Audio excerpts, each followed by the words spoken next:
On my mom's 65th birthday, I spent hours cooking her favorite meal, trying to make the night feel like family again. She lifted her glass, smiled at the guests, and then cut me open with a single sentence. "The best gift you leaving my life." Everyone froze. Forks midair. I smiled like nothing shattered, walked into the kitchen, ran my hands under ice-cold water until they went numb. Then grabbed my old leather jacket and walked out into the Pennsylvania rain. The next morning, I started shutting every door she had kept me trapped behind. I froze the account, sold the house my father left me, and vanished without leaving an address. A week later, she called, her voice breaking, "Please come back. I'm sick. I need you." That was the moment I realized freedom has a price, but so does silence. I'm about to share something close to my heart, but before I do, can you say hi in the comments or tell me where you're from? I love hearing how far my story can reach. It's always good to know I'm not alone in this. Thank you. And now let me tell you everything. And if my story touches you, please consider subscribing to this channel.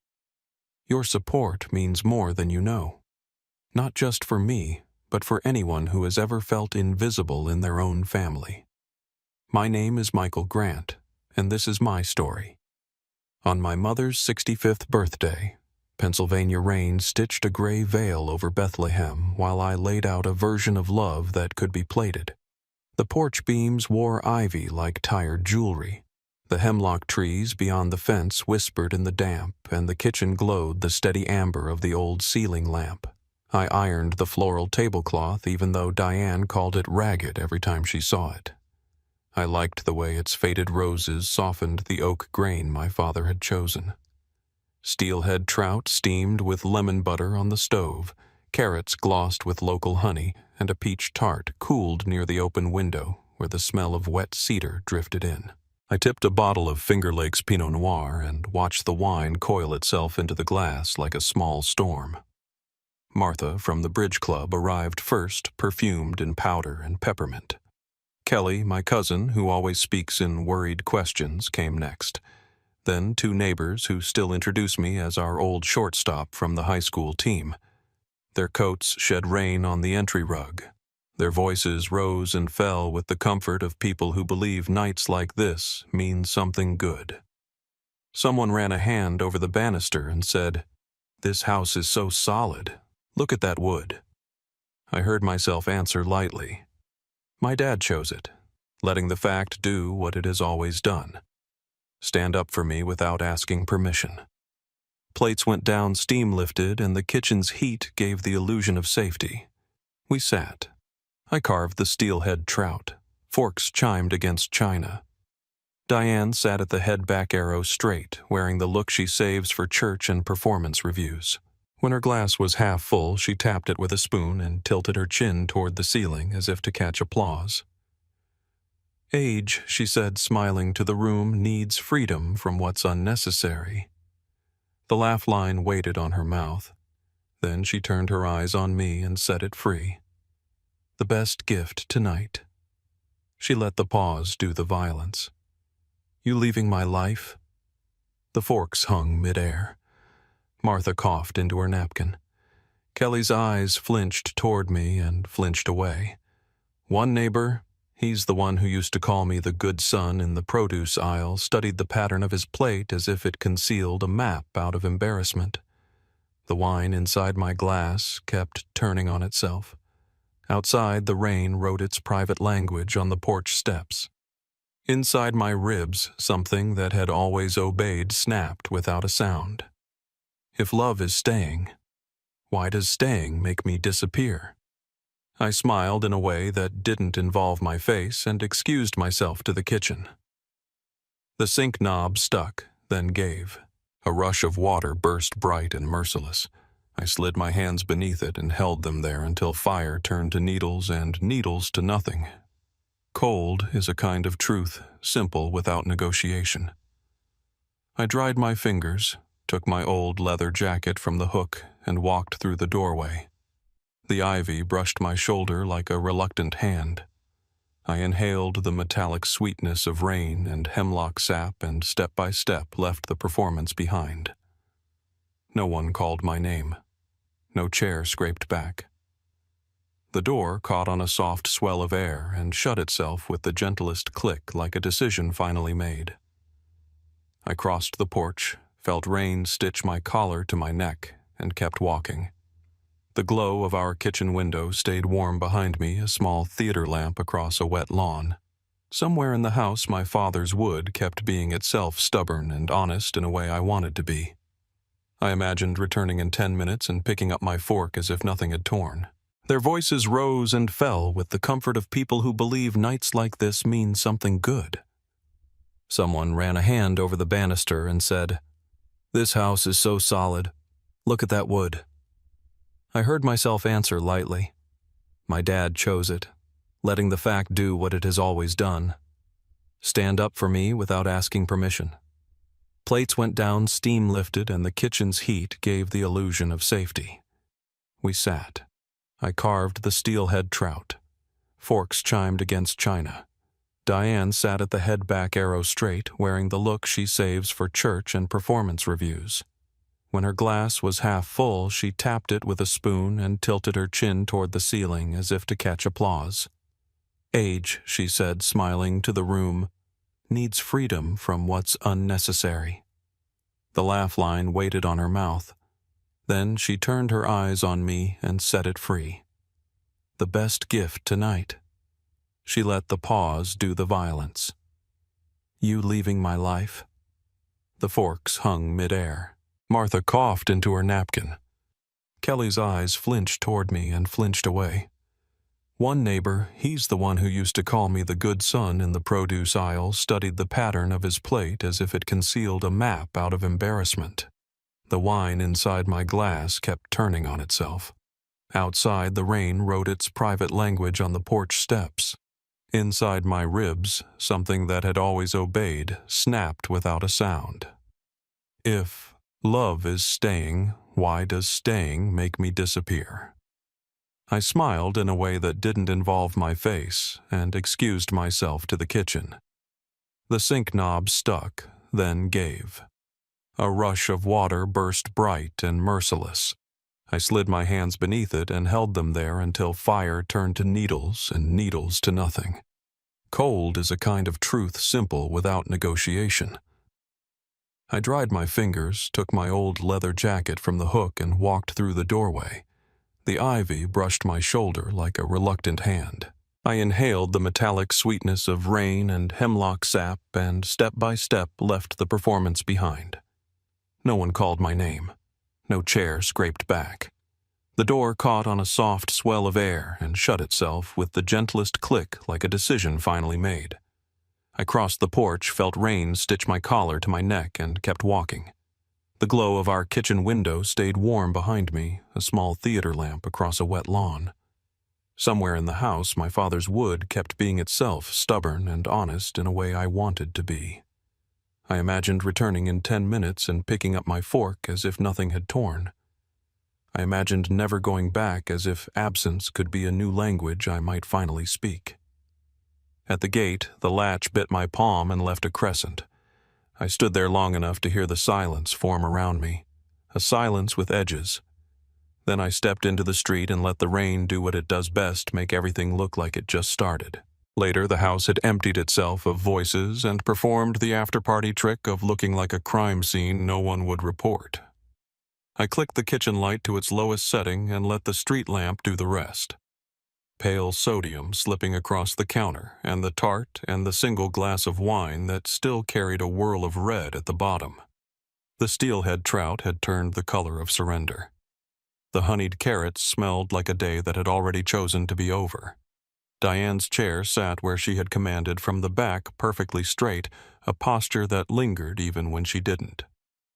I pulled out mine and didn't sit.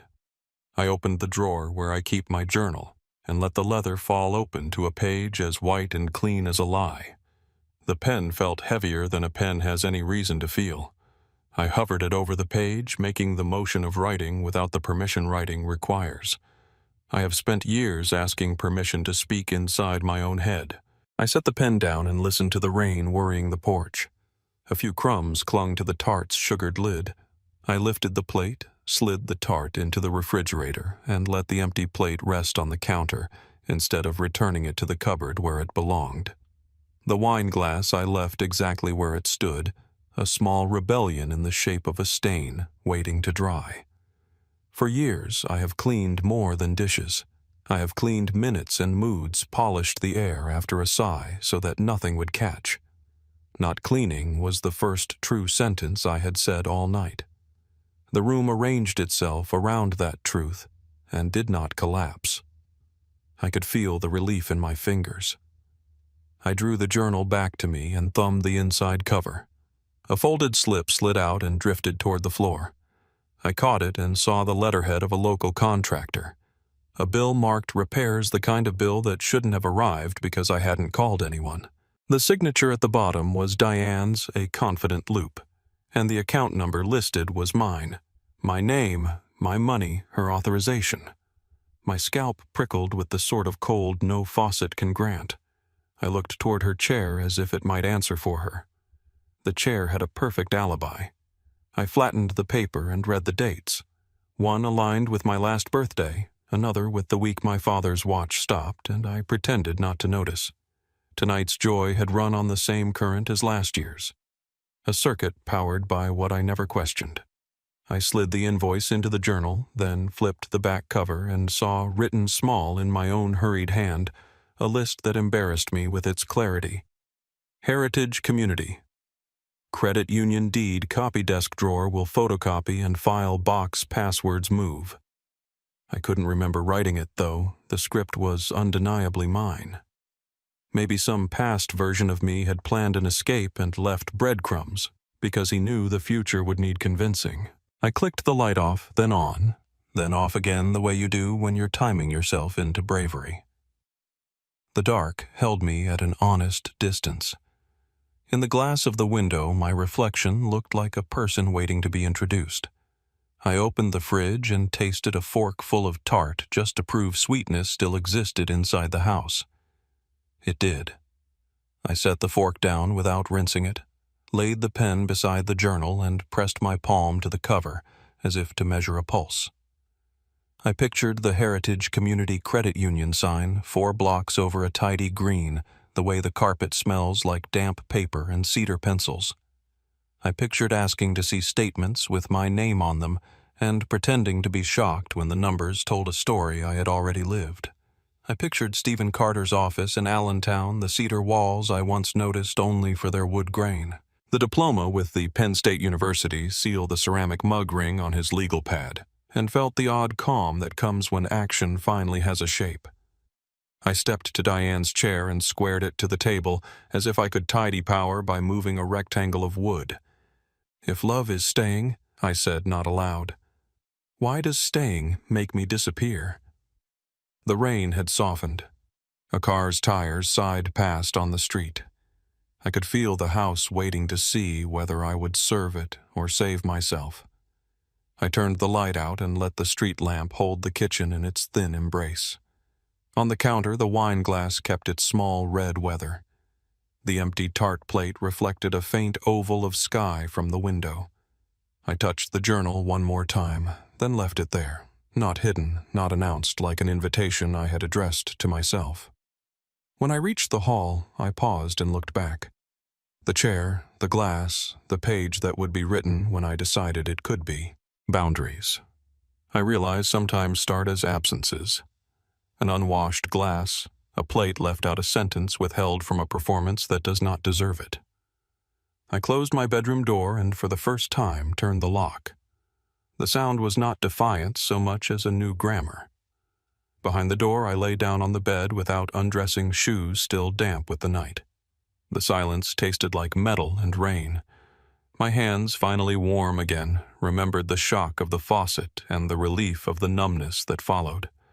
I stared at the ceiling until the ceiling turned into a calm lake.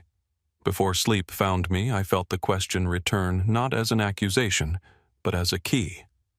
What will I write on the first page once I am the one who decides I'm allowed to begin? I was 27 when the call came, the kind that bends a life into another shape. Diane's voice crackled through the phone, thin and deliberate, announcing she had slipped on the slope above town. "Michael, you're all I have," she said in that trembling way that made every word feel like a rope I had no choice but to hold. At the Penn State University, my thesis advisor had urged me to take just one semester off, finish my MFA in the spring, but the guilt caught me faster than the advice. I packed my canvases into storage, told myself I was coming home only until she healed, and drove the highway back to Bethlehem. What was meant to be months swelled into years. I learned the rhythm quickly. Mornings spent in the waiting room of Allentown clinics while she complained about the chairs. Afternoons running errands, making sure prescriptions were filled, stocking her pantry from the farmers' market stalls. I used to wander for peaches and ink sketches. At night I clocked in at the Bethlehem Public Library, a part-time job that paid little but kept my hours flexible for the next doctor's visit. The house became a stage set for her reinvention. The hallway, once painted yellow by my father because he said it looked like bottled sunshine, was rolled over in cold white. "Modern," she declared, brushing off my hesitation. The kitchen tiles, brick red and warm under bare feet, were torn up for slate gray squares that felt like stepping on rain clouds. My father's favorite oak chair, the one I bought with the first real paycheck from stocking books, was dragged out to the curb while I was at work. "Catch calm," she said when I asked where it had gone. "Clumsy." That was the word she chose for something I thought was proof I could provide. I stopped mentioning dates with women I half cared about because questions about the future always knotted in my throat. "Who will look after your mother?" was the silent punctuation hanging in the air. At some point, without deciding, I put my brushes away. The last sketchbook I closed was at 23. A rough line drawing of the Pennsylvania Shakespeare Festival stage lights. Dust swallowed the spine in the closet. The longer I stayed, the more her performance hardened. She'd sigh about her hip while strolling the garden, groan on the phone to friends as if she were bedridden.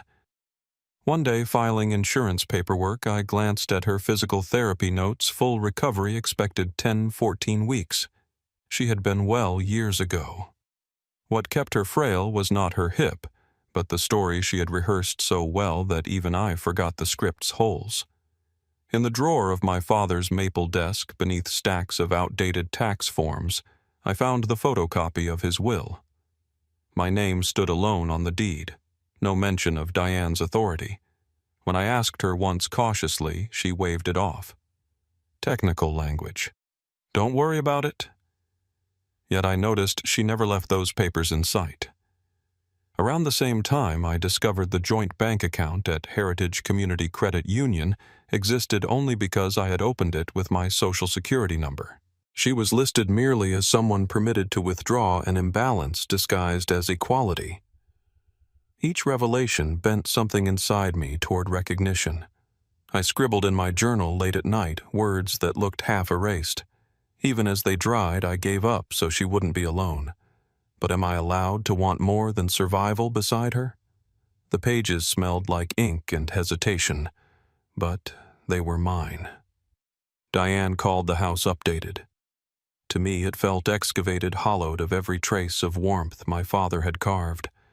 The bright yellow hall was a memory painted over. The oak chair was gone. The sketchbook was shut, and I was here living like a ghost that fed and drove and fetched but did not exist beyond usefulness. Standing in the kitchen one evening staring at those cold gray tiles, I felt the question form quietly. If the foundation of all this is use and not love, what will my way out begin with the law, the deed, or the pen? I once believed could draw me whole morning fog pressed against the windows. Was the day I finally allowed myself to move. I sat at the kitchen table, tea cooling untouched, the steam curling like a vanishing thought. On the first clean page of my journal, I wrote a sentence that seemed to accuse and liberate me at once. I have been edited out of my own life. The act of writing opened a celly. I listed everything tethering me here, The joint account at Heritage Community Credit Union, the deed with only my name, the photocopy of my father's will. I underlined them until the ink bled. Then I dialed the bank, my voice strangely steady. "Freeze any secondary access," I said immediately. My hands shook when I hung up, but the line had been crossed and could not be undone. I left a message with Stephen Carter in Allentown, the lawyer whose cedar-paneled office I had once visited in passing.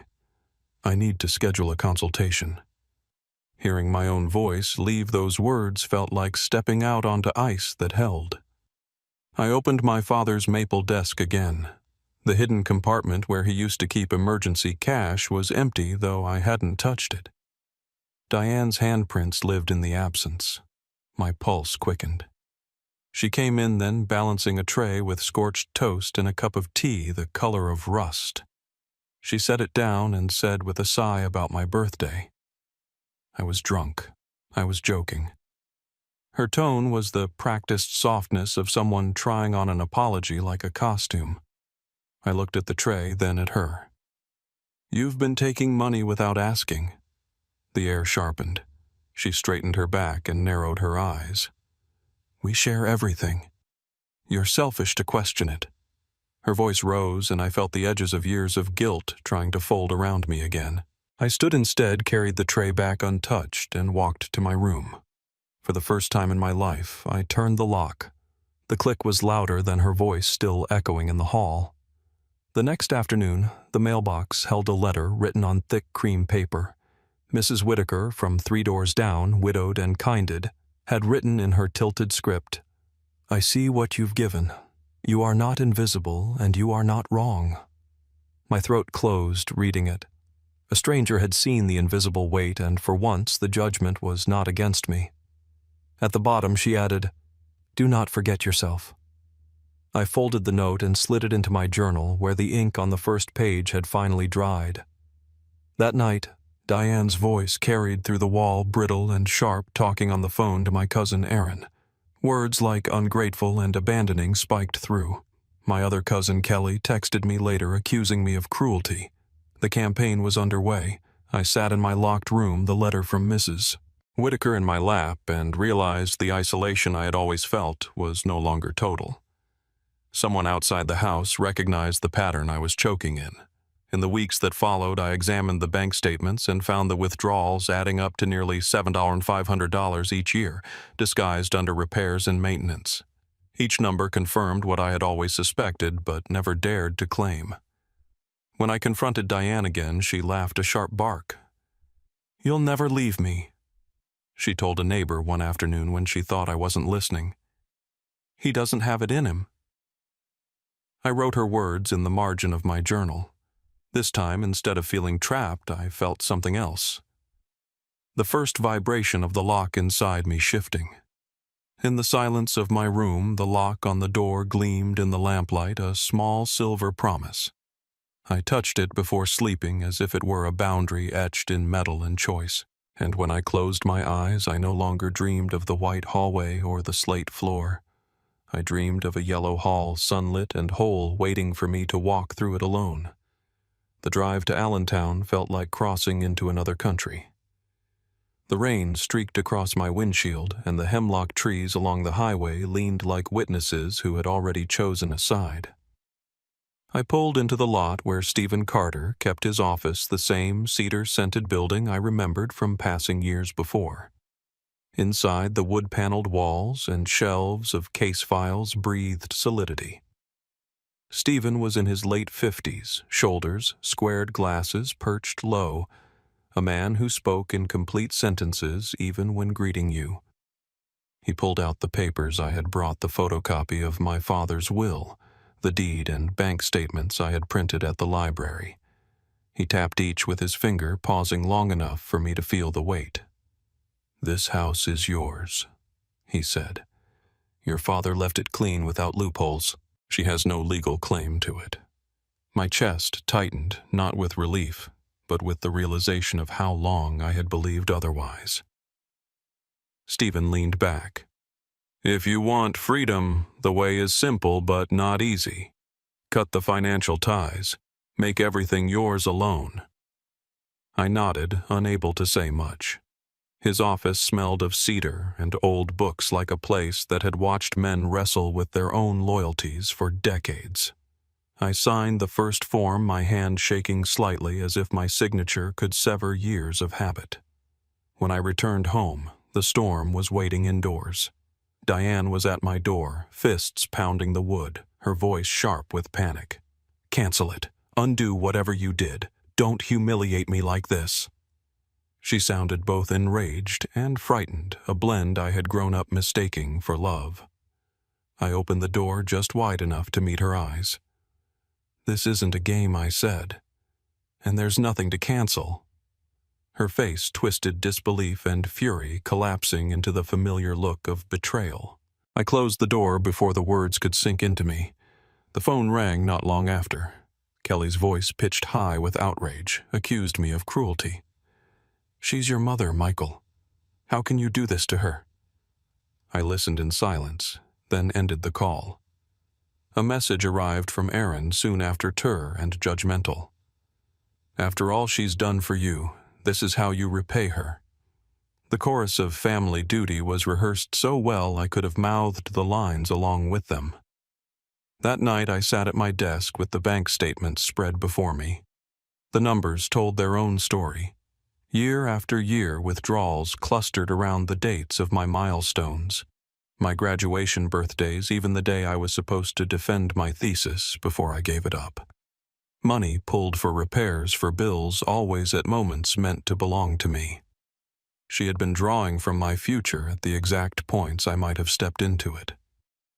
I folded the statements into a file, then opened the closet and pulled down an old box. Inside were clothes I hadn't worn in years, canvases I had never finished, books with my name in the flyleaf. I began packing without thinking, stacking them like artifacts of a life I had almost lived. The house quieted around midnight. I checked the answering machine before bed. Her voice filled the room, soft and quivering. "I'm sorry," she said, "but you're destroying this family. You'll regret this. Please stop." Even when apologizing, the blame slipped in like a nail under skin. I deleted the message and sat in silence, the glow of the machine blinking red until it went dark. The next day, she staged her grief outside. Neighbors told me later they had seen her crying on the porch, repeating that I had abandoned her. Their pity for her became the weather I lived under. The walls of the house seemed to shrink each hour, and then in the mailbox I found a package. No return address. Inside lay a catalog from the art school I once dreamed of attending, its pages filled with bold strokes of color, open studios, and promises of lives I had wanted. It smelled faintly of ink and dust, like a reminder that I had been someone before I agreed to vanish. I held it until the edges bent in my hands. For the first time in years, I felt a small pulse of possibility, a message that my story hadn't been erased completely. Someone somewhere still believed I was more than a caretaker who forgot himself. The storm came with a force that rattled the glass panes and made the trees bow low in the yard. I lay awake listening to the windows shake the wind like a warning in a language older than words. Then the pounding began at my bedroom door. Diane's voice cut through the thunder. "You've killed me already. Do you hear me? You've killed me." Her fists landed like hammers, but I didn't answer. I sat on the edge of the bed, counting my breaths, each one steadier than the last. The next morning, I drove again to Allentown, rain lashing against the windshield. In Stephen Carter's office, I signed the final documents, the bank accounts closed to her access, the deed reaffirmed under my name, the will amended to protect against manipulation. Stephen slid the papers back into a folder. "It's done," he said. His voice held no ceremony, just fact. I felt a weight lift and shift, part freedom, part fear of what would follow. Back in Bethlehem, I called a real estate agent. "Sell it fast," I said. No conditions. My words surprised me with their finality. I walked through the rooms, gathering what I needed, a few clothes, my journals, the unfinished sketches. I let go of the rest. The yellow that had been painted white would not be mine again. The phone didn't stop. Calls from Kelly, messages from Aaron, their voices rising with the fury of loyalty to an illusion. I let them ring until the machine filled. I shut the phone off and packed the charger last, burying it beneath folded shirts. As I carried boxes to the truck I had rented, Mrs. Whitaker appeared with a small basket of apples and pears. Her hands trembled as she placed it on the tailgate. "Go," she whispered, her eyes bright with something between grief and pride. "You deserve your life back." I hugged her without speaking, the first human kindness I had accepted in years. The rain thickened as I pulled away from the curb, the wipers barely keeping pace. The house shrank in the mirror ivy, shivering against the siding windows, glowing dim against the storm. My chest ached, but I did not turn back. The road opened slick and black, carrying me north. Halfway out of town, the voicemail light blinked. I played it on speaker as the tires hummed. Diane's voice, weaker now, pleaded through the static. "I'm sick, Michael. The doctor found something. If you don't come back, I'll die. Please." The words were meant to reach inside me to hook the part that still believed in obligation. I gripped the wheel tighter. The storm outside matched the one inside, both loud and merciless.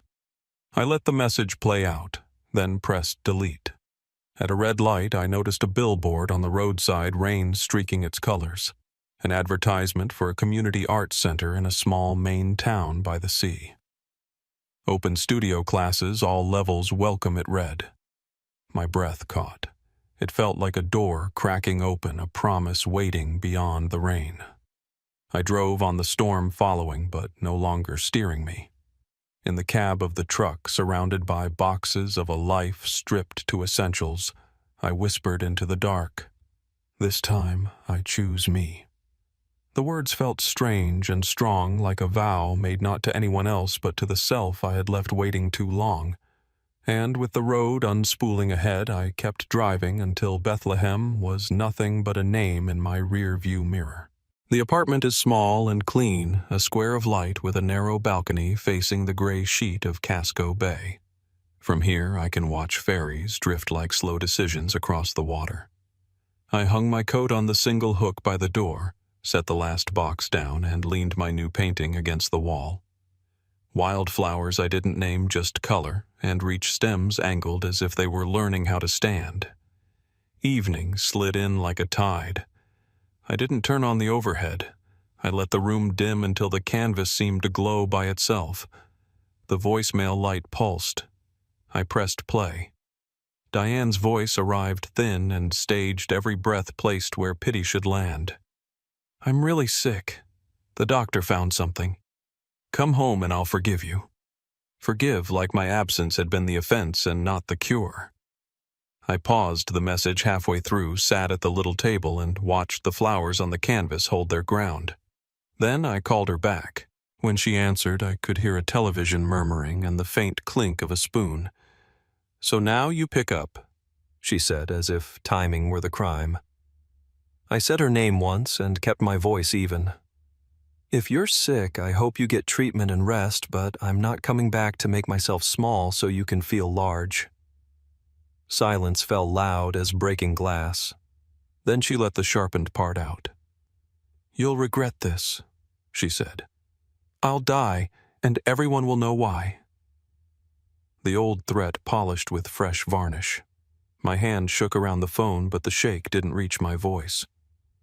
"Take care of yourself," I said, and ended the call before her next line found me. I stood very still and waited to hear the collapse inside me that always came after these scenes. It didn't. The room stayed upright. A gull cut a line across the gray outside. My heart beat against my ribs like it wanted to look around. Downstairs, the neighbor from 3C was bringing in groceries. We met by the mailboxes, the air smelling of cardboard and salt. She asked if I just moved in. I said yes. She said her aunt lives in eastern Pennsylvania and knows all the Dianes. And I made a face I couldn't help. She laughed and added gently, "Word travels in families." I've heard a version of your story from the other side. She balanced the bag on her hip. She says you'll be back. There was no malice in it. It landed like a test I was meant to grade. I won't, I said. I didn't say it to her. I said it to myself, and the words took up space like furniture. Back upstairs, I opened the last packed tote and found the art school catalog someone had mailed me in Bethlehem. Its pages still smelled like ink and possibility. I placed it next to my journal and looked at them until the fear of wanting loosened its grip. On the balcony, the wind pushed the air against me like a hand trying to get my attention. I held the catalog and searched the Sense website on my phone. A class beginning painting. Tuesday night's instructor named Nina. No prerequisites beyond willingness to start. I signed up with a thumbprint that trembled just once and then pressed firm. When night settled fully, I stretched out on the couch and closed my eyes. Sleep came in torn pieces. I found myself back at the table in Bethlehem. The steelhead trout steaming the floral cloth ironed flat the Pinot carving a small storm inside the glass. Diane raised her toast and I felt the old panic reach for me like a net. In the dream, I stood without asking permission. I walked through the kitchen, down the hall, and out the front door. The rain met me that metallic Pennsylvania smell, and I kept walking. No one called my name. I woke up with my palm open as if the door handle had just slid out of it. The room was quiet. Out on the balcony, the water moved like breath. I breathed with it. The painting of wildflowers leaned in the corner, unblinking, as if to say, "You made me, which means you can make what comes next." Morning found me with a steady pulse and an appetite. I made coffee in a tiny pot, ate toast without burning it, and sat at the table with my journal open to the page I had avoided. I wrote the date. I wrote a single sentence I could live by. I do not need permission to be whole. The letters came clean, no shaking. Outside the ferry sounded its horn, and the apartment answered by feeling lived in. Later that day, I walked to the corner store for a small lamp. The clerk chatted about the weather and asked if I was new to town. When I said yes, he grinned. "Welcome. People come here to start over. The fog keeps secrets until you're ready." I carried the lamp home like a prize. That night I set it on the floor so the light rose gentle and gold along the wall. I called no one. I waited for no message. The quiet didn't threaten. It listened. I slept without dreaming. The next morning I didn't check the voicemail. I arrived early to the community center, of the kind of early that came from reverence rather than nerves. The room smelled faintly of turpentine and strong coffee.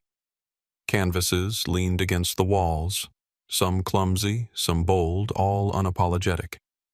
Nina, our teacher, wore a paint-stained denim shirt and smiled with the weary grace of someone who had long since stopped caring about perfection. Her first words to the class were simple and electric. "We don't need to be good. We only need to begin." My chest loosened as if I had been holding my breath for years. I dipped the brush into paint and the bristles felt both foreign and familiar. I painted a single flower from the mason jar on the table lines, uneven petals trembling. But it was mine. Back at my apartment, I rolled pale blue across the walls. The color lifted the shadows, and for the first time, the place looked like it belonged to me. I hung the canvas of wildflowers above the table and the class flower near the door. On the balcony, I filled the planters with lavender and sage, their green scent threading into the rooms. The leaves trembled in the coastal wind like hands waving me forward. That afternoon, 2 children from down the hall knocked, carrying a basket warm with apple cinnamon muffins. "Mom says, 'Your garden is brave,'" the older one told me.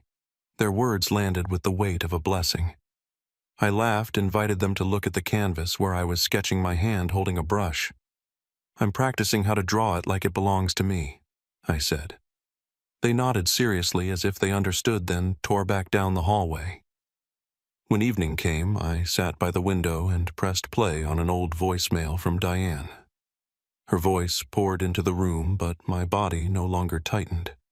It slid past me like wind through an open door. I turned it off halfway through the silence that followed, softer than any apology. I opened my journal and wrote, "I once believed disappearing would destroy me. I don't need them to see me. I need to see myself." The words glowed on the page. Cleaning the balcony later, I found a packet of seeds at the bottom of the tote, my father's handwriting still clear. Eastern red columbine. I pressed them into the soil, covering them gently, whispering the way he had shown me years ago. An email waited on my phone, inviting alumni of the Penn State University to contribute to a small art show. For a long moment, I stared at the screen, then at my canvases, and realized I had something worth sending. A few scrolls later, I came across Diane's post online, accusing dramatic, predictable. This time, it didn't pierce me. I set the phone down. I lit a candle on the table. Its flame flickered against the painted flowers, the blue walls the outline of my own hand holding a brush. The air filled with lavender and sage, with cinnamon still clinging to the basket of muffins. Outside, the ferry sounded its horn steady and low, carrying through the fog. I leaned over my journal and wrote one last line before the night folded in.